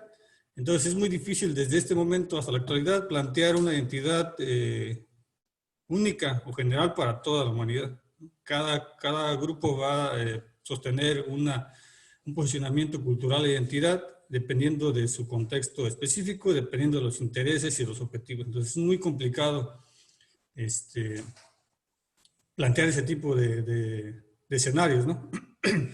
Y concretamente los indígenas la situación se evidencia muy clara, ¿no? Los indígenas en 1989 cuando adoptan los estados cuando adoptan el convenio 169 de la OIT, lo que dicen es vamos a reconocer la diversidad indígena en los países que ratifiquemos ese convenio. Entonces, digamos que con el convenio se reconoce la diversidad, pero a través de la homogeneización. Es decir, sí reconocemos a todos, pero no podemos en este convenio, en las leyes que se vayan creando, en las reformas que se hagan a las constituciones, no podemos reconocer a todos porque sería algo descomunal. Eso trae problemas. Los indígenas dicen, sí, nos está reconociendo como indígenas, pero yo soy un indígena maya, y yo no soy igual a un indígena zapoteco, un indígena mixteco, un indígena purépecha, un indígena Huichol, ¿no? Entonces ahí se identifica claramente que es muy difícil, hasta la misma identidad indígena, concretar o homogeneizar a todos los grupos indígenas que hay en un lugar, ¿no? Entonces, la proyección de una identidad totalizante, homogeneizadora, es muy complicada, ¿no? Por este escenario de diversidad multicultural en la cual están inmersas las sociedades, entre los indígenas. Y ahí va a ligarlo también con la cuestión de que son identidades a la vez particulares, pero a la vez son identidades globales. ¿En qué sentido? En que las reivindicaciones identitarias que tienen los grupos indígenas en espacios locales están intermediadas o son cuestiones que son aprendidas por los grupos desde contextos globales muy amplios, que es lo que señalaba, ¿no? Por ejemplo, una reivindicación en Chiapas, una reivindicación en Oaxaca de un grupo muy local, por ejemplo, los mixtecos de la Mixteca Alta, pueden reivindicarse como tales, pero haciendo adaptaciones, aprehensiones y usos de reivindicaciones culturales globales de otros movimientos indígenas de Colombia, de Perú, de Bolivia o de algunos otros estados de la República, y los utilizan para ellos posicionarse en cierto momento, ¿no? Y de a eso se suman todas las legislaciones, decretos que se han lanzado a nivel global, como lo que mencionaba del convenio de la OIT, como la misma declaración de la ONU en 2006 y como una serie de posicionamientos institucionales que han surgido a nivel global. Entonces, ahí se mueven las identidades indígenas y sociales entre lo local y lo global, ¿no? Nada más eso quería agregar. Muy interesante, muchas gracias. Sí, muchas gracias a Atahualpa y a Sanat. Ay, perdón, no sé si lo pronuncio bien, pero muchísimas gracias por sus comentarios y sus presentaciones. Muy interesante esta mesa. Bueno, gracias. Bueno, respecto a lo que preguntaba Fabián Martínez, pues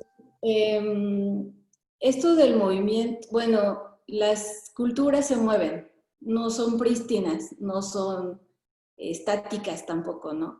Yo creo que este movimiento cultural ha sido desde siempre, incluso antes de la llegada de los españoles, ¿no? Había muchos grupos culturales que se movían al interior de estos pueblos y bueno, eso es parte de este mismo movimiento, ¿no? Entonces ahorita tampoco es de que estas, incluso lo que acabo de mencionar en mi presentación, hay algunas partes en donde entran elementos religiosos católicos, ¿no? Y entonces empezamos a encontrar a que el dueño del rayo también es San Juan Bautista en su fecha del 20 de junio, ¿no? Y esa es ese es el santo, ¿no? Entonces ahora es más San Juan que el anterior nombre, ¿no? Entonces, ese forma parte de este movimiento cultural que empezó desde la desde la evangelización, ¿no?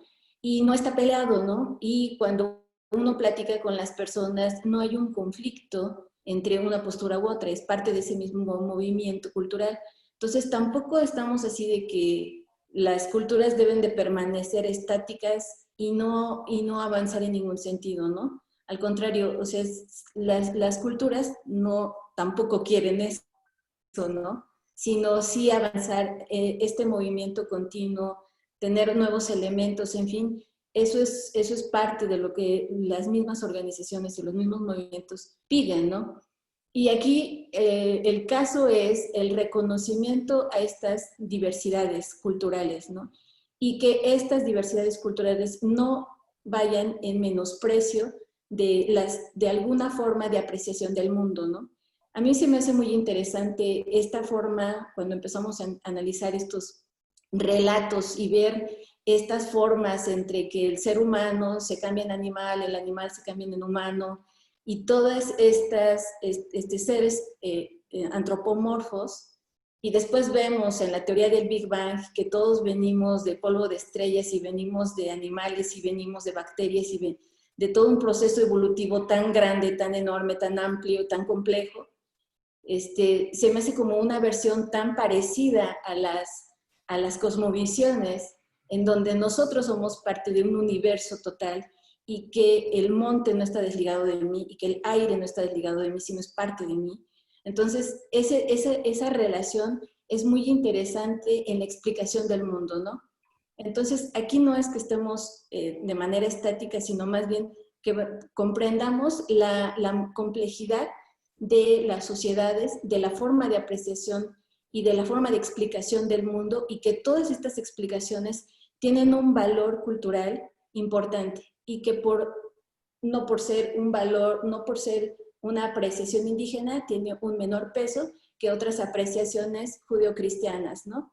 Entonces, yo estoy en la postura de que todos los movimientos indígenas tienen que ver con el movimiento y no tanto con el estancamiento, o buscar un imaginario o una idea de un indígena puro, romántico, etcétera.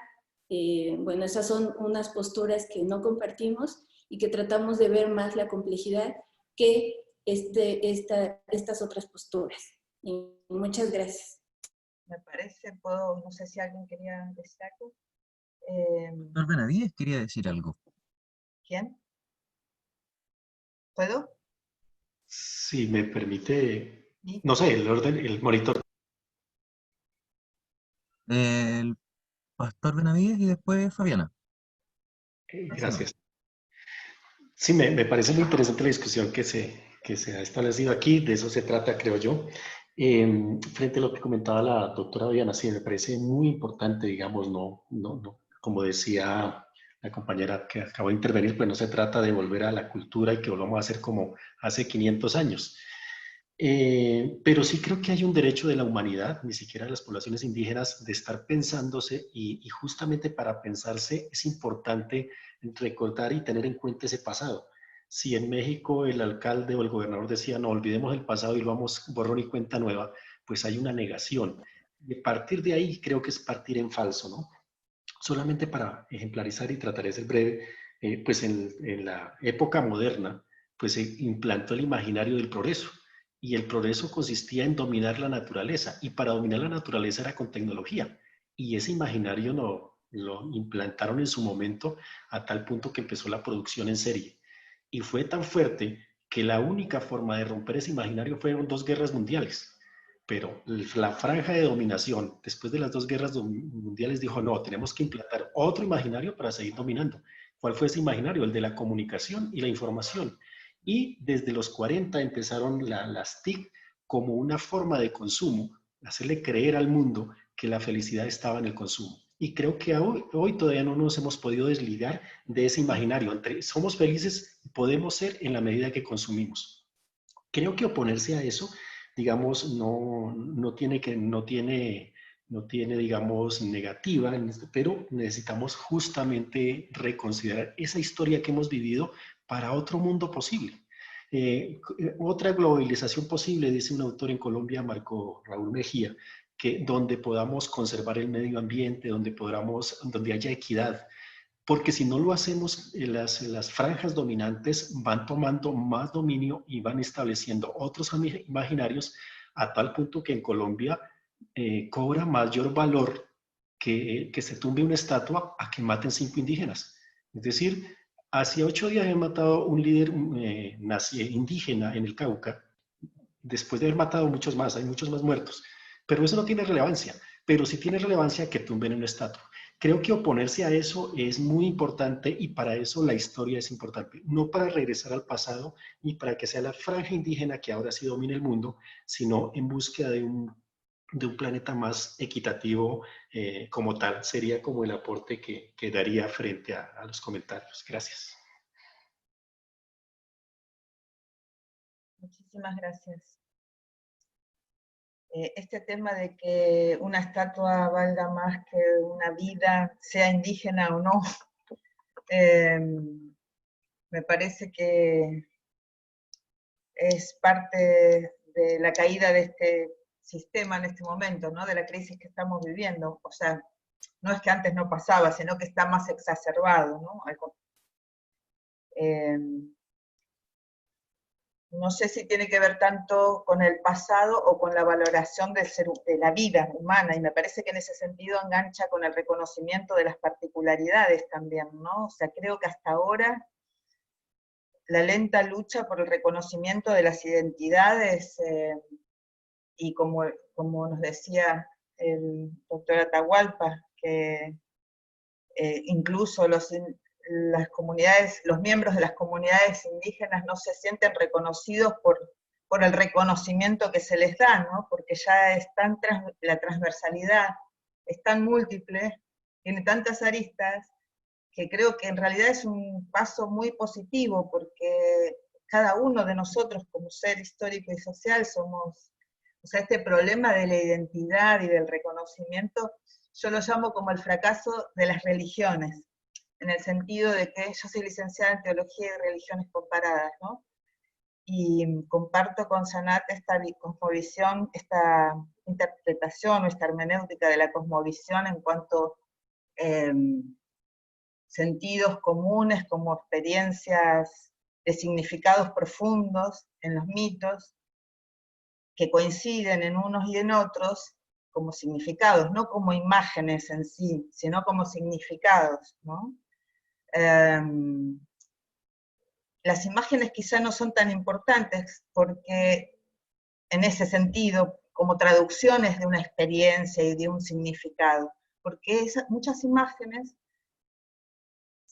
me voy del tema un minuto, son traducciones que tienen mucho que ver con el paisaje cultural del momento en que se da una experiencia, ¿no? Y en un momento puede ser un gato, el elemento que el ser humano se represente o se imagine para transmitir una experiencia, y en otro momento puede ser otra imagen porque el contexto cultural, sociocultural cambió mucho, aunque el significado pueda ser el mismo. Pero bueno, yo creo que volviendo al punto el tema es de la identidad y de la humanización de nosotros mismos y el reconocimiento de nosotros mismos como identidades, cada uno particulares. Le digo que se llama fracaso de las religiones en el sentido de que una de las esencias de la religión es la certeza del espíritu, ¿no? De tener un espíritu, de tener una trascendencia. Entonces, bueno, capaz que eso está todavía un poco, o sea, de sentirse completo, por decirlo, pleno. Y es en esta búsqueda de llenarnos de cosas para tratar de ser alguienes, creo que también entra, que estamos avanzando enormemente, aunque no reconozcamos todavía la diversidad que somos cada uno de nosotros,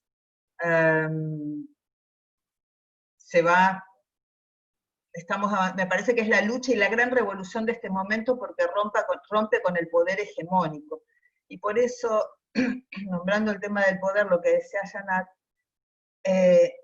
hay movimientos que están abiertos a esta movilidad del magma colectivo, por si podemos decirlo de alguna forma, en cuanto a imágenes sociales, imaginarios sociales, y otros no, que son, entonces en esa dirección entra el poder. Algunos perdiendo poder, los que pierden poder no están tan interesados en que esta movilidad de imaginarios, en alimentar esta movilidad de imaginarios, y los que pueden ganar en amplitud de espacio, de expresión, que es una forma de poder, en el sentido bueno de la palabra, también de poder hacer, poder ser, sí, están más abiertos. Entonces me parece que este es el tema más importante para mí de la época que estamos viviendo, porque rompe con el poder concentrado, ¿no? Y va a implicar el reconocimiento de todo un desafío. Nada más, no me quiero extender muchísimo más, pero muchísimas gracias a todos, a Atahualpa, a Pastor Benavides, Janet. Muy lindo el intercambio. ¿Alguna pregunta más? ¿Algún comentario de alguna otra persona? Yo quisiera agregar algo a lo que acaba de comentar la compañera Fabiana. Pues precisamente esta cuestión de las reivindicaciones sociales, pues enmarcan este periodo que ha sido denominado como el multiculturalismo, que no es otra cosa que el reconocimiento político de la diversidad cultural. De hecho, cuando se enfatiza en la construcción de identidad, ya hay una cuestión política de fondo, ¿no? Lo que están haciendo, por ejemplo, en este caso voy a hablar de los indígenas, es que al reivindicarse como indígenas, al hacer extensiva su demanda por su reconocimiento político de su diversidad cultural, lo que están haciendo es buscar acceder a los espacios de poder, de toma de decisiones. No se reivindica nada más porque sí, ¿no? Eso lo puede hacer cualquier indígena en la calle y decir yo soy indígena y hasta ahí me quedo, ¿no? A través de mi Claro. canto, de mi danza, de mi gastronomía, yo soy indígena y hasta ahí me quedo. Pero lo que buscan es entender ese espacio solamente de lo cultural, de lo folclórico y buscar lo político. Y de hecho aquí en Baja California voy a poner el ejemplo claro de aquí donde yo he trabajado. Bueno, también he trabajado en Michoacán. No sé si alguien le suena el caso de Cherán, que es uno de los casos emblemáticos de reivindicación indígena y de la libre determinación. Lo que buscan los indígenas, me decían aquí en entrevistas, es, me dicen, nosotros ya no queremos seguir en la misma situación de siempre, lo que queremos es llegar allá donde se toma el poder. Y directamente allá donde se toma el poder es llegar a los puestos de elección popular. Ser presidentes municipales, ser regidores, ser síndicos, ser diputados y en su caso, ¿por qué no senadores o algún gobernador, ¿no? Hay algunas figuras indígenas de gobernadores de esta naturaleza, gobernadores indígenas nacionales, pero pues no tienen mayor peso, ¿no? Más que ser instrumentos de la política nacional. Lo que quieren estos otros indígenas desde lo local es empezar a escalar en los puestos políticos para influir de manera más determinante en su condición de vida, ¿no? Entonces, obviamente detrás de las reivindicaciones de identidad, de especificidad cultural, pues hay una cuestión política.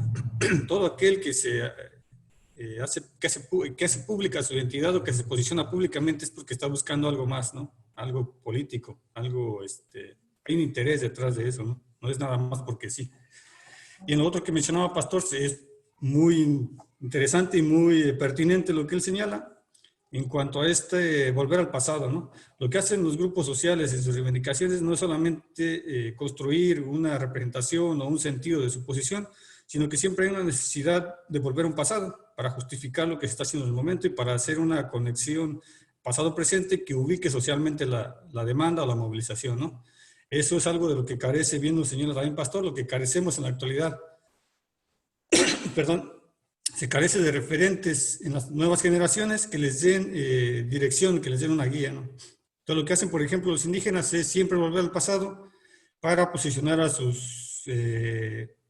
comunidad, ¿no? Para decirles, aquí estamos y somos producto de un proceso histórico, de un devenir histórico de un aliento muy largo, que nos da toda la legitimidad para posicionarnos en este momento con tal o cual demanda, ¿no? Entonces, el pasado es muy importante dentro de las reivindicaciones indígenas porque no se parte de cero. Se vuelve al pasado para buscar los elementos pertinentes que los ayuden a posicionarse en el presente, ¿no? No es también adaptarlos nada más, no es solamente traerlos al presente y lanzarlos porque sí, sino quizás hace una reflexión en algunos casos muy profunda sobre qué elementos se traen del pasado para las situaciones del presente, ¿no? Que no se vea como un anacronismo de solamente traer algo al presente y lanzarlo porque no tendrá sentido, sino que se tiene que reflexionar qué se está retomando, ¿no? Entonces, la historia cumple en este caso, un papel fundamental como la ciencia que estudia el pasado, pero en general el pasado es fundamental en las reivindicaciones del presente en toda sociedad, ¿no? Entonces nada más era comentar eso y agradecer los comentarios y las preguntas que han hecho los compañeros. Para mí ha sido una mesa muy productiva. Es un gusto, por ejemplo, conocer a Shanat, por ejemplo, a Claudia, con paisanos que trabajan algunas cuestiones similares, y Fabiana y Pastor en el contexto colombiano. Fabiana, no sé, ¿también es colombiana o...? No, Argentina, de Buenos Aires. Y pues he tenido conocimiento sobre algunas movilizaciones también indígenas en esos espacios, entonces es interesante ver que vamos en sintonías más o menos similares de análisis y reflexión, ¿no? Entonces, mucho gusto en conocerlos y aquí estamos para cualquier cosa. Muchas gracias. Tenemos un comentario de Miguel Ángel Vargas Peña. ¿Se podría decir que el sentido existe, que el sentido existe una lucha por parte de las autoridades que quieren derribar los imaginarios anteriores para crear nuevos nutrir los nuevos imaginarios con los antiguos que estén en coexistencia por parte de los indígenas y las nuevas generaciones?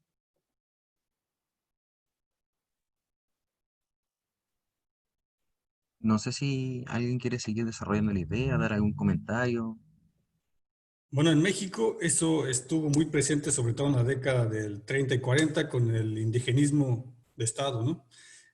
Hace un momento comentaba Fabiana que si se podía hablar de un indigenismo puro. Acá el indigenismo es más entendido como la política de Estado para incluir a los indígenas dentro de la nación mexicana. Y realmente este indigenismo lo que buscaba era incluirlos, pero borrando todo el pasado indígena. Es decir, hay que incluir al indígena, pero mexicanizándolo, ¿no? Que hablen español, que se olviden de todo eso, de sus tradiciones, que vayan a la escuela y que hablen el español. Eso es lo que le importaba al indigenismo de Estado. Entonces, desde ahí empezamos a ver como que esta pauta para que el indígena sea incluido, pero a través de la eliminación o suprimir de todo su pasado, en este caso, prehispánico, ¿no? Con el paso de los años durante el siglo XX, el mismo indigenismo de Estado va sufriendo ciertas reconfiguraciones producto de que entre los agentes de esta política se van incluyendo indígenas. Van a las comunidades, tienen relación con los profesionistas de esas comunidades o el mismo indigenismo empieza a formar profesionistas indígenas. Y lo que esto provoca es que los indígenas desde dentro de la política del Estado empiecen a cuestionar el indigenismo, empiecen a cuestionar las políticas del Estado en cuanto a la población indígena, y lo que hacen es empezar a revalorar y a resignificar y a reivindicar lo indígena, ¿no? Entonces, por una parte está que el indigenismo está pidiendo que se dé borrón a lo indígena para incluirlo, y por otro lado el mismo Estado, a través del indigenismo, está construyendo a aquellos que serán sus mayores opositores, que son los maestros indígenas en un primer momento, después los profesionales indígenas, y después universitarios indígenas que empiezan a crear sus propias instituciones, que empiezan a crear sus propias organizaciones que van a empezar a afrontar al Estado, ¿no? Pero siempre está, digamos, latente esta idea de que el indígena debe permanecer, pero debe permanecer, digamos, en el pasado, ¿no? Los indígenas actuales sí son indígenas, pero no se promocionaba tanto el desarrollo, el rescate y la preservación de su cultura, ¿no? Eso es algo muy actual de los 80 para acá, entonces están estas dos contradicciones, ¿no? No sé si Shanat quiera agregar algo al respecto.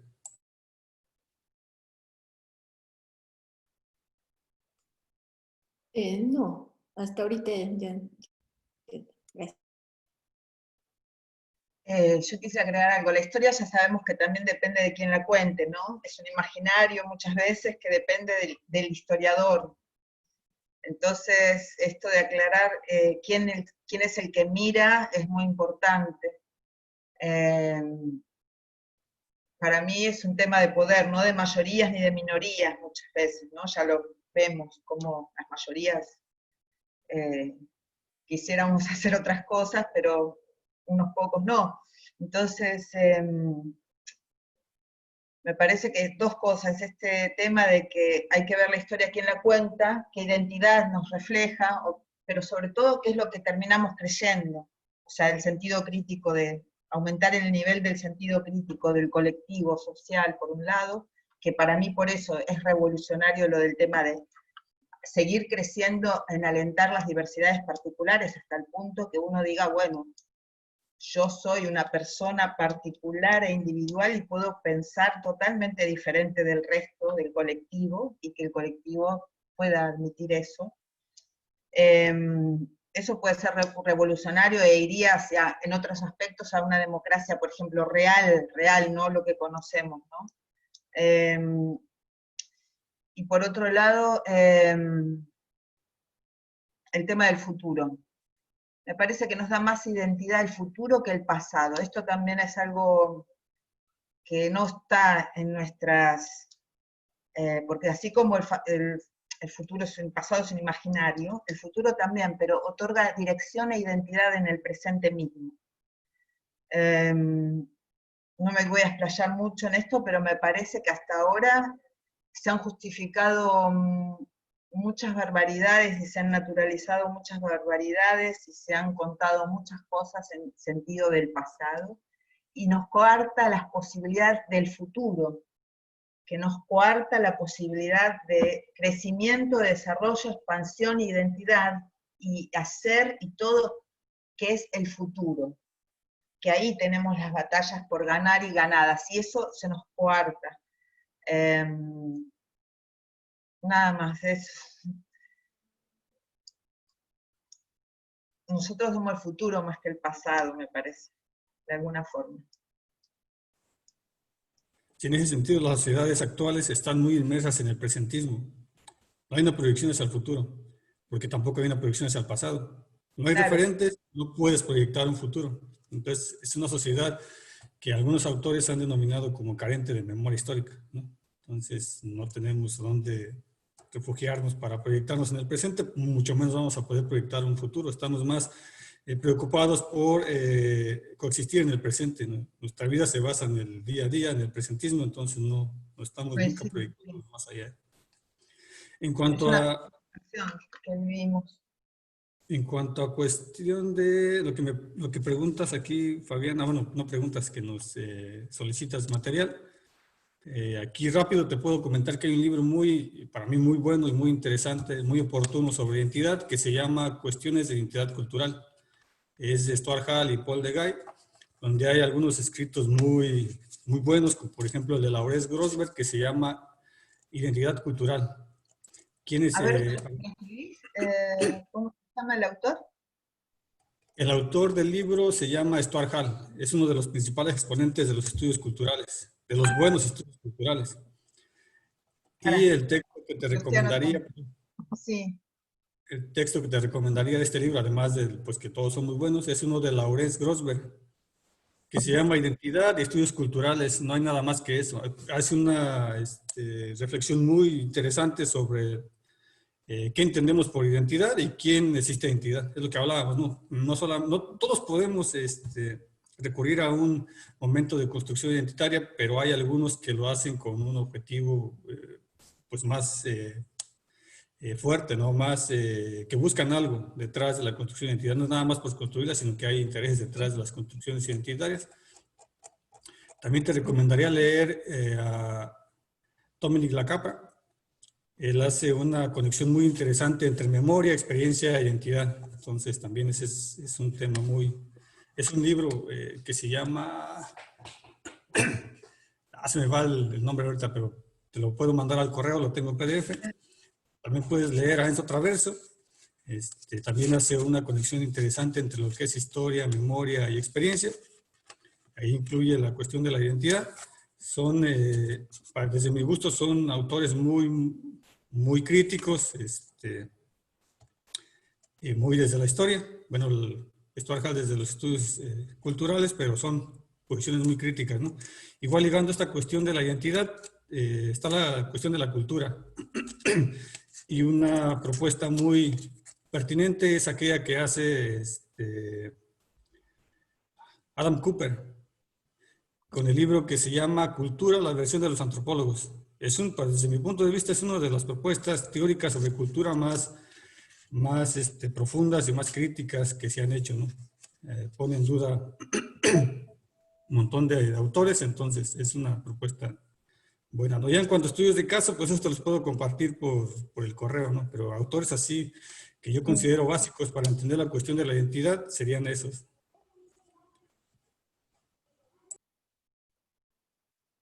muchas gracias, sí, lo espero. Genial. Muchas gracias a vos. ¿Algún otro comentario que quieran hacer?